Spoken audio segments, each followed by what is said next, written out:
Oh, sa mga ninong at ninang dyan na umiiwas, nagtatago, may ilang oras pa kayo para harapin ang inyong mga inaanak.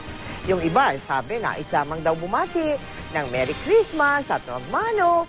Pero siyempre, mas masaya raw kung meron kayong iaabot na aginaldo. Nakatutok si Claire Delfin. 27 ganyan na karami ang mga inaanak ni Alex Pepito. Kaya naman sa araw ng Pasko, mga inaanak pa raw niya ang gumising sa kanya, pumila at humingi ng kanilang aginaldo.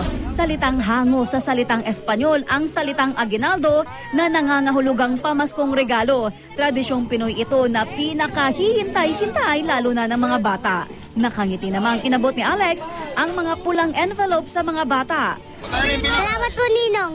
Merry Christmas. 20. Sabihin kila, Ninong? 20. 20. Ikaw? 20. Tapos? Ano sabihin nyo kay Ninong? Thank you po.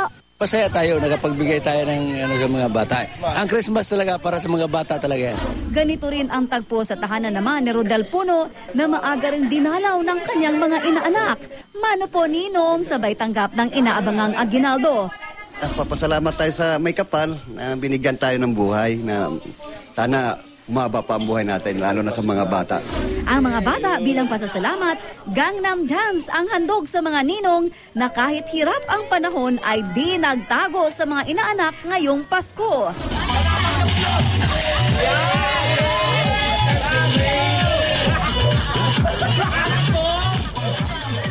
Claire Delfin, Nakatutok 24 Oras.